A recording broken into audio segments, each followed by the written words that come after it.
breaking news is just coming in. 3 Lashkar terrorists have been killed in Shopian.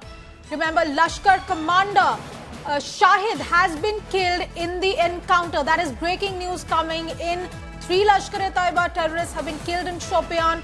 2 have been identified, while the identity of the third one is yet to be confirmed. Shahid Kutte was involved in the firing incident at Danish Resort on April 8, 2024, in which 2 German tourists and 1 driver were injured. He was also involved in the killing of the BJP Sarpanch at Hirpura, Shopian on May 18, 2024. He is suspected additionally in the involvement in the killing of TA personnel at Behibagh in Kulgam on February 3rd of 2025. That is the information coming in from our sources, that one of the men that has been identified has been suspected in multiple terror attacks. The second terrorist who's been identified is Adnan Shafidar, son of Muhammad Shafidar of Wanduna Melhora in Shopian.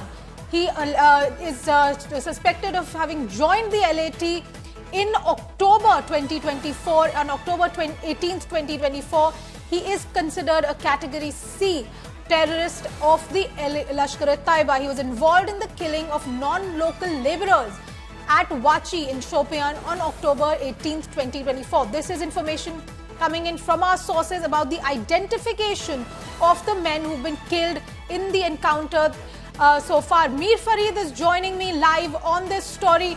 Mir, what more do we know? The encounter has been going on. 3 Lashkar terrorists have been killed.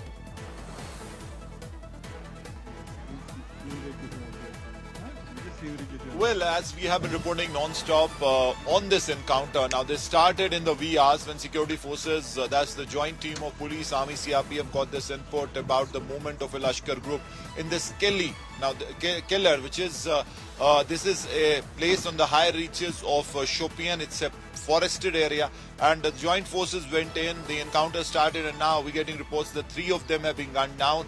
2 are locals, as you described their identities. One is Shahid Kutte, who is a local of Shopian and is considered to be the South Kashmir commander of the outfit. And then also Adnan, who had recently joined. Now, the third one is said to be an FD. His identity is being ascertained. Now, behind me is the forest area where this operation had been ongoing. And just to show you, because now since the operation is over, so we can show you the area, the topography. This is a perfect jungle setting. And this is what we have been time and again trying to explain to our viewers. The kind of topography, the kind of thick jungles, mountainous terrain. And this has been the camping area of Lashkar and Jaish in the last 2 years. Ever since we've seen a spurt in terror-related incidents in Jammu. This is the new modus operandi. They stay camp in these jungle forest areas. They have the latest military GPS. They have the maps fed. And obviously they do not need a lot of help from the OGWs. They can crisscross these forests from north to south, and then depending on the pressure exerted by the security forces, they move to the Jammu side, to the other side of Pir Panchal. So that is the kind of modus operandi that they have adopted. And but in this case, while they were trying to do so, they were stopped in their tracks by security forces thanks to a timely intel input, and all of them have been gunned down. Forces obviously calling it as a very important success as they go all out to take care of the security environment before Amarnath Yatra. As you know, Amarnath Yatra is going to happen in July, and before that there are clear instructions to the security agencies that they need to up the ante, they need to go after Lashkar and Jaish in South Kashmir and ensure a better security environment for Amarnath Yatra, and this has already started. But as the focus is Pahalgam, the group that carried out Pahalgam attack is the center focus point of security force operations, while the other cadre the operation will continue against others. But the operations against the Pahalgam perpetrators has now moved out of Pahalgam, and there are so many forest areas that are being scanned for them. But unfortunately, till right now, no signatures, no digital signatures, no communication intercepts. They have gone absolutely radio silent and probably lying low in some hideout. Back to you. Well, Mir, what you just described, the entire area, of course, being a forested area, this requires a lot of intelligence inputs. This requires tracking the terrorists. And as you said, the investigation, the tracking of terrorists has gone beyond Pahalgam and across the entire area.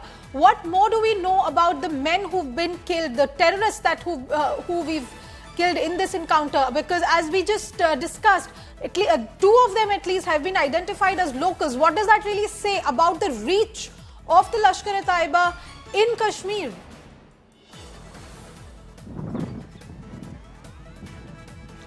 Well, Lashkar still has a local cadre, though it is, I mean, the numbers are way less. If you compare it to, say, 10 years back, 8-9 years back, used to have Lashkar, Hizbul, Jaish, local cadre in hundreds. Right now, security agencies, sources tell us that their number is hardly between 15 to 20. 15-20 is the number of local cadre of Lashkar and Jaish who are active. Now, we're not talking of OGW network, we're talking of active cadre which is involved in terror-related incidents. So these two were part of the Lashkar cadre, and these two had picked up the gun or joined Lashkar ranks 2-3 years back. Now out of these two, Shahid Kutte was obviously the most wanted. He was the operational commander of Lashkar in South Kashmir. You described the incidents he was involved in, so he was the most wanted. And then Adnan was a category C. And Shahid Kutte, if you remember, after Pahalgam attack, his house was blown up by security agencies in Shopian. So he was the most wanted as far as local cadre is concerned. But the threat, clear and present, is more from the non-local FTs who are better trained, who have more weapons, who have the ideological intent to just act like war machines. So they are the real threat right now, and more than the locals, it is their presence that is a cause of worry for the security agencies, because they have trickled in through various infiltration routes, and they are camping in forest areas of South Kashmir, right from Kokarnag to Anantnag, and then on the other side to the Kashtawad area. So that really is the focus of the security agencies. But today it's a success because one of the local contacts, one of the locals who could have helped create Lashkar cadre in here, get new recruitments, he has been taken care of. But the challenge is big. The challenge is to eliminate non-local lefties of the Lashkar and Jaish, and for that the security agencies will launch a massive South Kashmir scan operation to ensure better security environment for the Amarnath Yatra. And these are the directions to the security agencies, that they need to go after Lashkar and Jaish in South Kashmir forest area. Back to you. Thank you very much for that entire perspective. Mir Farid bringing us the update from the hunt for terrorists, not just the ones who attacked the Pahalgam tourists, but the entire cadre